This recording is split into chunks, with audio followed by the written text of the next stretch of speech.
Assalamualaikum warahmatullahi wabarakatuh.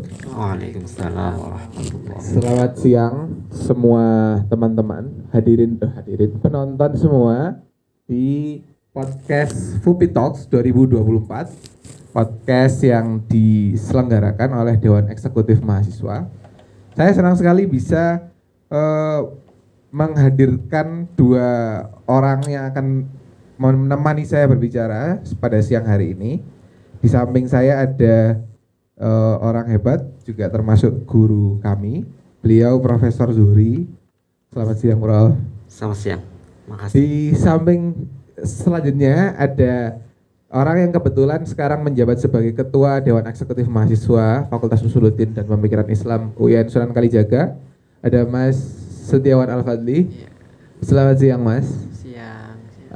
Teman-teman, di podcast Fupi Talks ini ada berbagai topik, tapi pada siang kali ini kita akan membicarakan satu hal spesifik, yaitu tentang program studi baru yang diselenggarakan di Fakultas Usuluddin dan Pemikiran Islam UIN Sunan Kalijaga.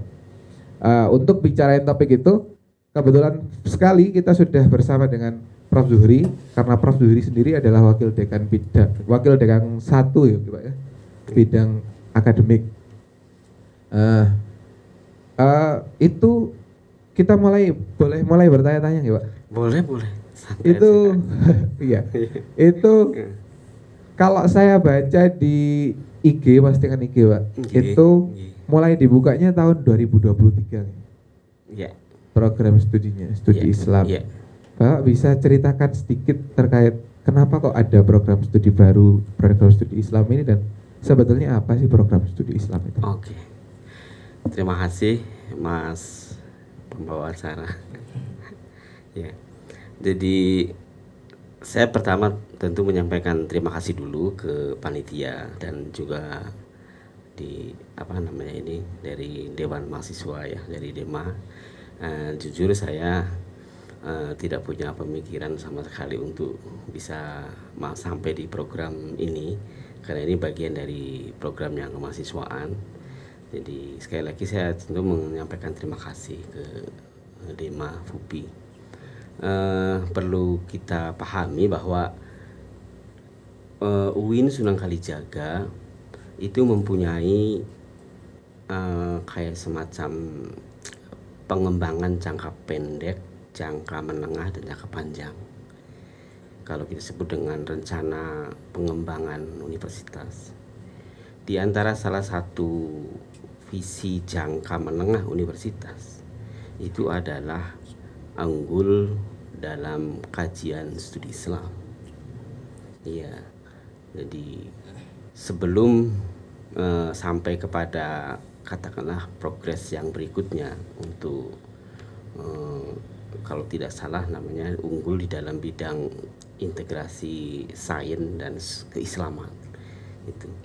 Jadi pada era pada periode 10 tahun atau tepatnya sekitar tahun 2035 begitu, kita harus punya kayak semacam kesepakatan, dan memang itu telah disepakati bahwa universitas harus unggul di dalam bidang studi Islam. Oke. Jadi secara kelembagaan pengembangan fakultas dan penguatan studi Islam itu memang telah ada di dalam rancangan pengembangan jangka menengah universitas. Kemudian yang kedua, bahwa fakultas itu di era kepemimpinan Prof. Al-Makin sekarang, dan itu terjadi sejak 2020, itu diwajibkan untuk juga melakukan, di samping penguatan itu adalah pengembangan. Kenapa pengembangan itu diperlukan setiap fakultas? Karena kita tahu semua bahwa UIN itu memiliki kayak semacam, ya bukan semacam ya, memiliki lahan hampir 170 hektar kalau tidak salah, atau 70 hektar ya, lupa saya, di daerah Bantul ya. Nah, di Pajangan. Nah, tentu luas tanah sebesar itu tidak bisa atau tidak cukup hanya dengan memindahkan UIN, tetapi juga harus dikembangkan UIN itu. Nah, salah satu gagasan pengembangan di fakultas itu mendirikan beberapa program studi baru.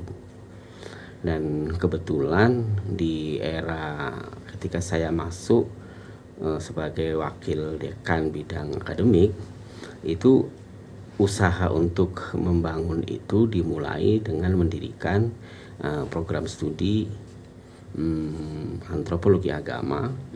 Kemudian yang kedua studi Islam untuk S1. Sementara untuk S2 itu sudah kami bangun juga studi agama sosiologi agama yang dalam proses, dan juga S3 di akidah dan filsafat Islam. Jadi salah satu di antara alasannya, selain alasan-alasan yang lain, itu adalah kewajiban kami untuk melakukan proses pengembangan unit-unit prodi, begitu Mas. Jadi bisa difahami kalau program studi baru berupa studi Islam ini itu satu di antara beberapa program studi baru yang memang ingin diadakan ya Pak ya? Betul. Karena ingin melakukan perancangan strategis tadi. Betul. Jadi sebenarnya di awal itu kami akan mendirikan studi Islam, kemudian yang kedua arsitektur Islam, dan ketiga itu adalah antropologi agama. Tetapi ketika arsitektur Islam ini saya undang dosen-dosen arsitektur yang waktu itu dia ada di Saintek. Ada 4 dosen arsitektur saya undang semua sebagai narasumber untuk bagaimana memungkinkan program studi arsitektur Islam di Usuluddin. Waktu itu saya adakan workshop, ternyata nyun sewu pulang-pulang mereka justru melahirkan ide baru di teman-teman Saintek. Kenapa tidak kita bikin arsitektur aja, tidak usah pakai Islam gitu. Dan ternyata setelah itu tidak beberapa lama mereka mengurus program arsitektur, dan bahkan sama dengan studi Islam izinnya sudah keluar untuk arsitektur di sains dan teknologi begitu. Jadi studi Islam di Usuluddin, mereka di sana ada arsitektur gitu Mas. Jadi menarik sekali. Ini lanjut ke Mas Fadli sih sebetulnya. Mas Fadli di sini sebetulnya kita hadirkan tuh lebih ke sebagai yang menanggapi, karena katakan Anda representasi mahasiswa seperti itu Mas ya. Ada semacam ketidaktahuan yang jamak sebetulnya Pak, terkait program studi baru, terkait aset tanahnya kampus yang belum difungsikan secara baik itu, sehingga tanda tanyanya memang besar. Apakah Mas Fadli sebelumnya pernah dengar sesuatu atau tidak Mas begitu? Oke, terima kasih Mas Ahmed ya. Sebelumnya jujur kalau semisal saya menjadi pembicara di sini, bintang tamu begitu, dan kemudian kita membahas tentang program studi baru yang ada di Usuluddin, tentu dari pandangan mahasiswa tidak terlalu menahu tentang hal ini tentunya ya Bapak. Jadi yang bisa kami jadikan acuan adalah bagaimana kami bisa memandang dan bisa menyambut baik terhadap adanya program studi baru ini di Usuluddin. Nah, berarti disclaimer terlebih dahulu. Jadi saya tidak akan banyak ngobrol di sini, nanti bakal lebih banyak sama Bapak Zuhri. Cuman yang menjadi pola pikir mahasiswa saat ini tentang adanya studi Islam kan tentu seperti yang kita ketahui bahwa Islamic Studies yang kemudian berkembang di seluruh mancanegara itu memiliki arah spesifikasi tersendiri begitu kiranya. Kalau misal kita katakan bahwa Islamic Studies itu berkembang di 3 unit, yaitu pertama di Timur Tengah, kemudian Islamic Studies di Barat, kemudian di Indonesia sendiri. Jadi ini sebenarnya adalah 3 hal perbedaan yang kemudian perlu kita ketahui di awal, bagaimana akhirnya nanti Islamic Studies di Indonesia itu merupakan penggabungan antara yang ada di Timur Tengah dan di Barat begitu. Nah, akhirnya yang kami bingungkan adalah gap pemahaman tentang Islamic Studies itu sendiri, Bapak. Saya sebagai mahasiswa IAT dan teman-teman lainnya tentu di Usuluddin kiranya bukankah Al-Quran, hadis, filsafat dan segala macamnya itu merupakan Islamic Studies begitu, Bapak. Dan yang kemudian kami bingungkan adalah bagaimana nanti rancangan kurikulum yang akan dibangun ke depan, dan yang saya pikirkan itu sangat general dan tidak memiliki konsentrasi begitu. Nah, itu mungkin yang perlu diklarifikasi nantinya juga, Pak. Mungkin sedikit itu saja sih. Begitu, Mas Ahmed. Oke, itu bisa langsung bawa tangan. Iya. Terima kasih Mas Ketua. Jadi saya kira benar ya apa yang disampaikan oleh Masnya tadi, bahwa UIN atau singkatnya Fakultas Usuluddin mestinya bisa memotret atau melihat katakanlah peta kajian studi Islam di universitas-universitas di level internasional. Jadi begini. Jadi yang pertama, di sekitar tetangga kita misalnya, bahasa studi Islam itu masuk dalam konteks pengkajian Islam. Dan pengkajian Islam ini biasanya masuk di dalam namanya wilayah fakultas. Jadi bukan di Fakultas Usuluddin, tetapi Fakultas Pengkajian Islam. Jadi untuk pengkajian Islam kayak di Malaysia dan di Thailand, itu masuk ke fakultas. Tapi kita coba lihat di Eropa, Islamic Studies itu masuk ke program studi atau program studi atau di departemen. Tetapi studi Islam di mereka itu tidak di level sarjana, tetapi di level magister dan level doktoral misalnya. Sementara di Timur Tengah kita melihat di Rosa Islamiyah itu ada banyak varian ya. Ada misalnya kayak di di Maroko itu mereka ada yang masuk ke dalam prodi atau program studi namanya Dirosah Islamiyah begitu. Tetapi juga ada sebagian yang menempatkan Dirosah Islamiyah ini ke dalam fakultas begitu. Sama dengan di Malaysia lah, prodinya itu nanti di katakanlah Usuluddin itu justru prodi, kemudian syariah itu justru prodi, dan juga katakanlah kuliah al-insaniyah atau adab itu justru di prodi. Jadi ya fakta di lapangan menunjukkan studi Islam berbeda-beda persepsi dan juga penempatannya, ada di wilayah fakultas, ada di wilayah program studi, dan ada di wilayah departemen ya begitu. Nah, di Kementerian Agama ya tentu kita tidak bisa lepas dari peraturan Kementerian Agama tentang nomenklatur program studi.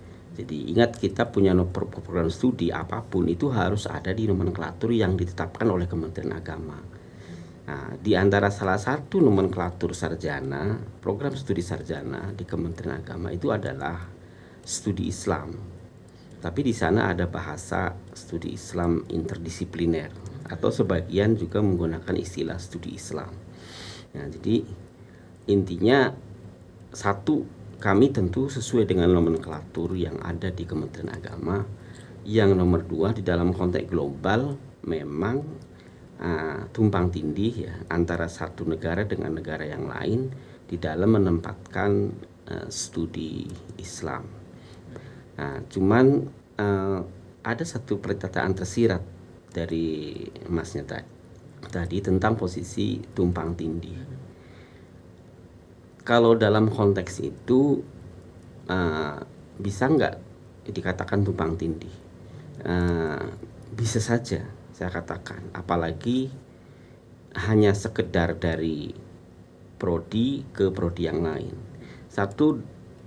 Dari fakultas satu ke fakultas yang lain itu juga bisa terjadi tumpang tindih kalau kita mau dikatakan tumpang tindih. Misalnya dari syariah dengan usuluddin di dalam konteks tafsir ataupun Quran. Kita tahu bahwa pada awalnya syariah itu memiliki prodi namanya tafsir Quran dan tafsir, atau tafsir dan hadis, maaf ya. Tafsir dan hadis itu asalnya di syariah, bukan di usuluddin, tetapi kemudian diletakkan di usuluddin oleh kebijakan baru waktu itu. Jadi itu bisa saja terjadi. Cuman tentu banyak argumen ataupun banyak latar belakang kenapa studi Islam itu sebagai sebuah program studi penting untuk dimunculkan. Jadi secara sederhana bahwa di samping teman-teman generasi muda dia pengen fokus di dalam satu bidang tertentu di dalam keislaman, apakah itu hadis ataupun sosiologi ataupun antropologi, tetapi juga tidak sedikit mereka yang sebenarnya belum memahami dan pengen memahami tentang Islam.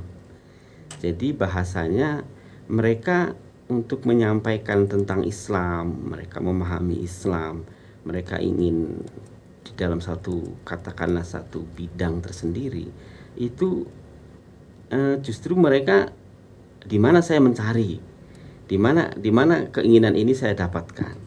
Jadi ada segmen kecil, kalau toh mereka tidak bisa menjadi spesialis kajian dalam bidang tertentu dalam Islam seperti hadis ataupun filosofi, saya menjadi seorang generalis saja. Saya pengen memahami tentang Islam sedikit-sedikit tetapi lumayan banyak, dan itu justru lebih banyak dibutuhkan di dalam konteks hari ini ketika generalisasi ilmu itu justru di masyarakat kelihatan lebih dibutuhkan di dalam konteks tertentu. Saya bilang tidak secara keseluruhan itu, makanya bagaimana atau kenapa kemudian kayak studi Islam itu didirikan, Mas, begitu, kira-kira begitu.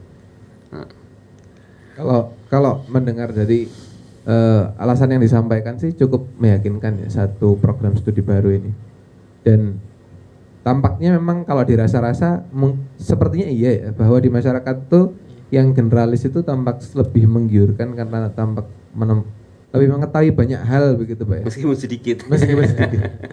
Tapi kayak bisa jawab semuanya. Gitu. Iya. Itu berarti ini teknisnya deh. Itu berarti apakah ingin diadakan di penerimaan mahasiswa baru yang akan datang? Terus apakah apa malah nunggu gedung satunya siap atau bagaimana itu?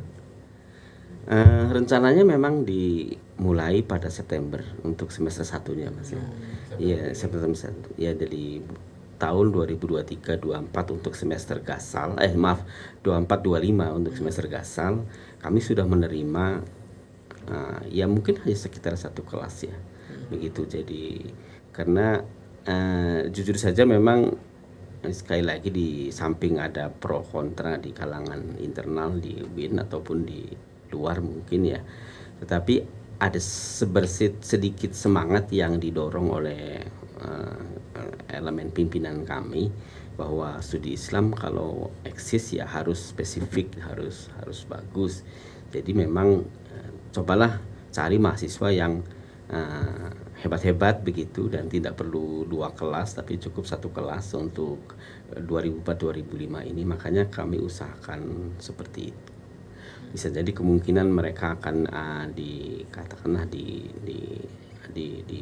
ditempatkan dalam pondok, diusahakan mendapatkan beasiswa, dan juga Ibu Dekan misalnya mendorong kami untuk terus mencari 1, 2, 10 mahasiswa dari luar untuk belajar Islam di UIN Sunan Kalijaga, dan kami sedang mengusahakan itu.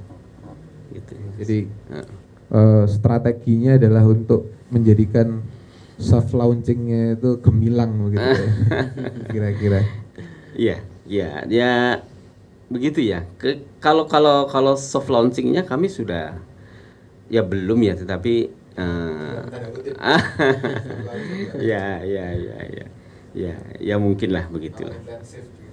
Betul, betul, betul mas. Eh, jadi kita sudah dapat clue teman-teman tentang program studi baru ini, bahwa memang kalau mau ditanyakan apa pemfokusannya, maka lebih general daripada yang sudah kita ketahui daripada IAT, ILHA, AFI dan SA. Tapi ternyata itu malah yang memang disengajakan ya, karena itu tampaknya dibutuhkan juga. Mas Fadli ada komentar atau apa begitu? Saya kira cukup memuaskan tadi, karena memang itu yang memang kita cari jawabannya terkait apa saja yang akan dipelajari di sana. Cuman ada satu hal juga terkait yang sebenarnya ini juga dicanangkan untuk pengembangan program studi itu nanti bisa kita pakai ketika memang nanti ada di kampus 2, artinya lahan itu sudah terpakai. Nah, artinya yang saya tanyakan mungkin lebih terhadap kira-kira ini akan menerima kuota berapa untuk, ya mungkin untuk angkatan pertama ini menerima kuota berapa, dan seperti yang kita ketahui di Fakultas Suludin terkait fasilitas kelas, itu biasanya kan ada yang sampai 45 begitu Pak. Jadi apakah itu nanti nggak bakal bertabrakan atau itu sudah memang dicanangkan begitu kiranya Pak? Izin sedikit saya tambahkan pertanyaan barusan Pak. Iya. Sebetulnya ini kan fakultas itu jam operasionalnya karena kelasnya menjadi banyak ya. Beberapa prodi sekarang buka kelas sampai E begitu Pak. Itu kan kemudian menjadi sampai maghrib gitu ya. Itu apa tidak menjadi pertimbangan yang dikhawatirkan juga mengenai itu?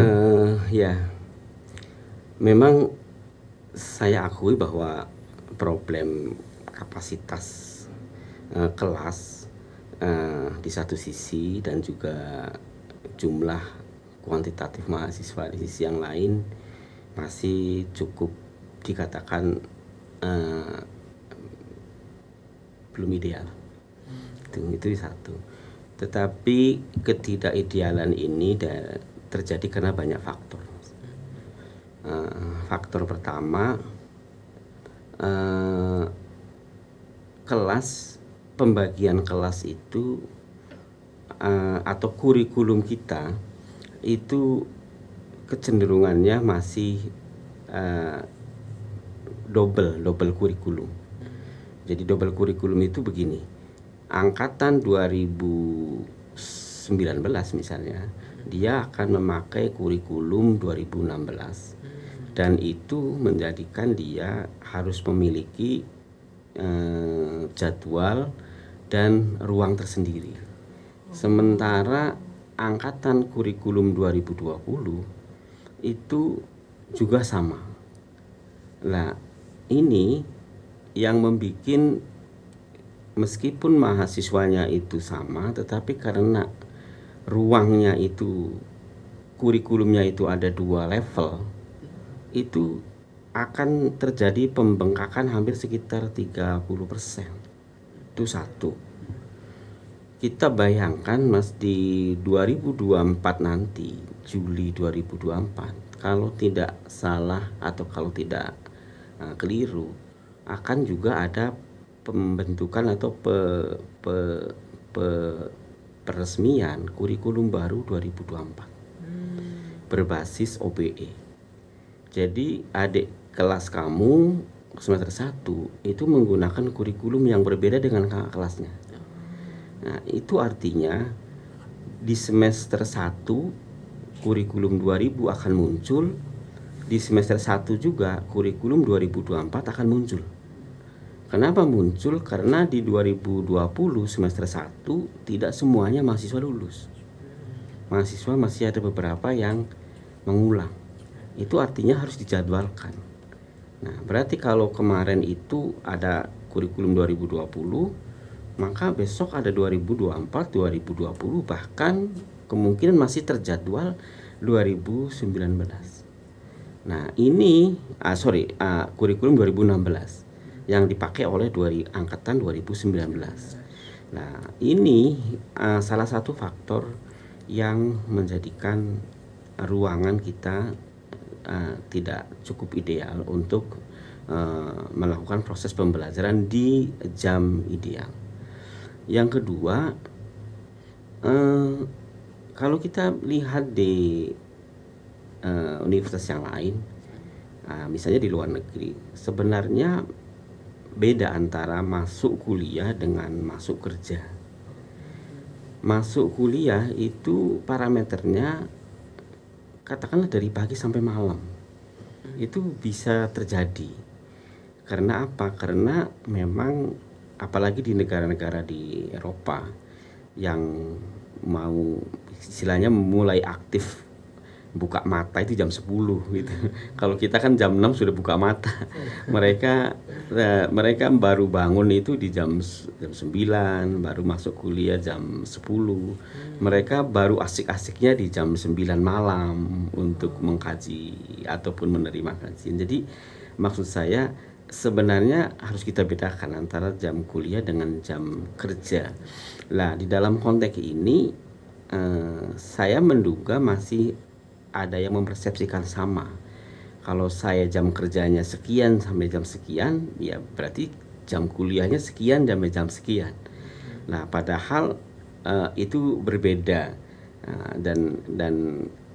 Lah untuk itu kalau kita lihat dari ini, maka sebenarnya tradisi kuliah di sore hari dan malam itu persoalannya cuman kurang membiasakan aja atau kurang terbiasa. Di fakultas lain kayak di Tarbiyah itu setahu saya, mungkin saya keliru ya, itu jam 5, jam 6 itu masih rame. Mereka masih rame untuk apakah dosennya masih mengajar atau mahasiswanya masih menunggu dosen dan seterusnya. Tetapi relatif di Usuluddin lebih awal ya, dari jam 6 ya, mungkin jam 5 aja sudah agak sepi. Dan ya masih banyak faktor yang lain yang saya kira perlu kita pahami, kita onseibaring. Tentu faktor-faktor inilah yang menjadikan ketidakidealan tadi.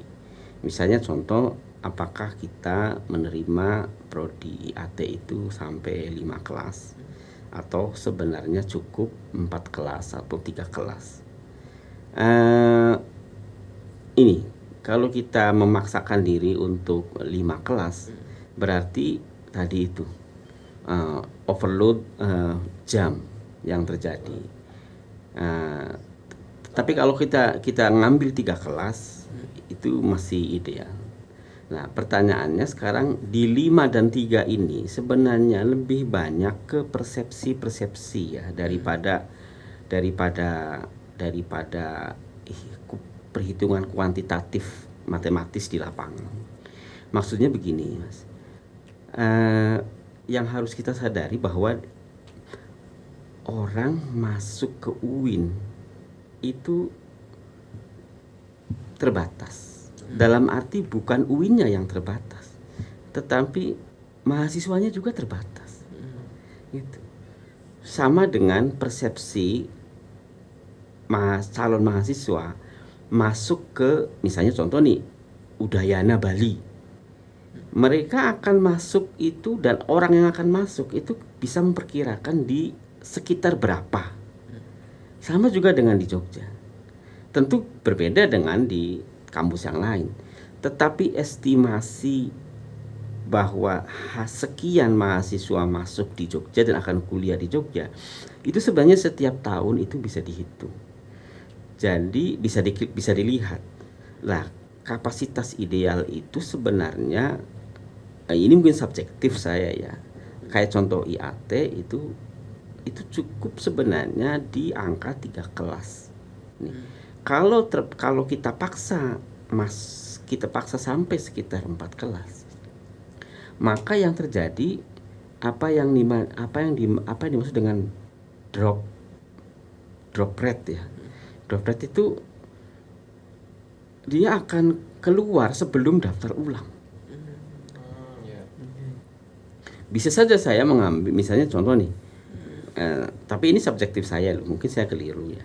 Misalnya saya ingin mahasiswa IAT ambil 200, saya terima 200, pengumuman 200, tetapi nanti apa masuk IAT, itu saya nggak ini lepas, diterima lepas.